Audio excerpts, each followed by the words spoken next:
You know, some of our furry friends got very used to us working from home. We know that for a fact. They probably absolutely love having the kids hang out at home when school was virtual, and now they're probably wondering, what happened? I know my dog is. The days of the family all hunkered down in the house are, well, coming to an end, and that may be traumatic to a pet. The good news is there is a place you can take them where they can find all the comforts of home, get in some training, and get to hang out with the pack.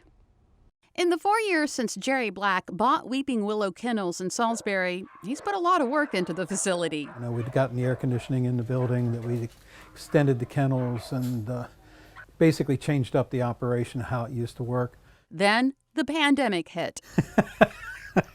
And 2020 was like a mulligan. So we did all the work, thought that was going to be the big breakout year for us. And instead, you know, by May we had 0 dogs in the kennel. Fortunately, the dogs and cats are back. You know, we've come back strong this year. It looks like everybody's out and about doing what they want.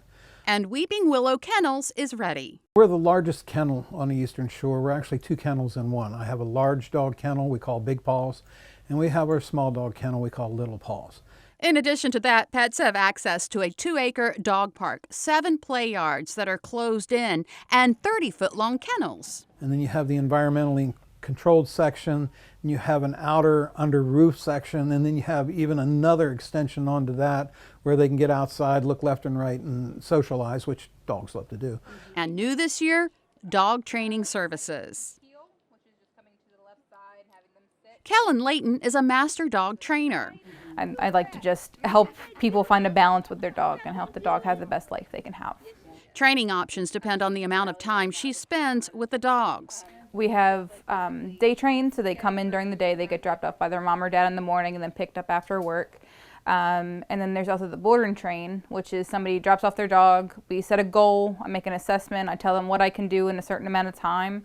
And then when they come back to pick up the dog, we go over what I did teach the dog, what they can do to change to help the dog be a better dog, and we go from there.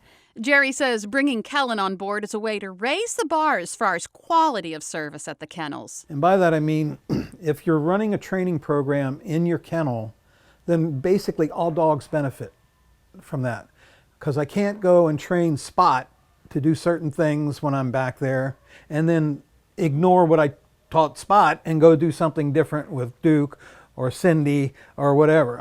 It's got to be consistent all across the board. So she's not only training my fur babies, but she's training my staff. Being the biggest kennel on the Eastern Shore doesn't mean pets get lost in the shuffle. Jerry says they know all their kids. I know when people come here on the weekends and they're seeing 60, 70, 80 dogs, we know them all by name, we know them all by personality, and we know what's going on with them. Jerry also says it doesn't take long for them to become part of a loving pack, especially at bedtime. Occasionally there's one that is homesick. So you've just got to make sure that they're as happy as they can be. If mom and dad brought them a blanket or a special toy, make sure all that's right there with them. Outside of that, even the new guys seem to catch on when they see everybody else, you know, settling down, turning in. Making the dog days of summer vacation a little cozier for your cutie and less stressful for mom and dad. And get this, Weeping Willow Kennels also offers basic grooming services. And we can all use that, especially the dogs.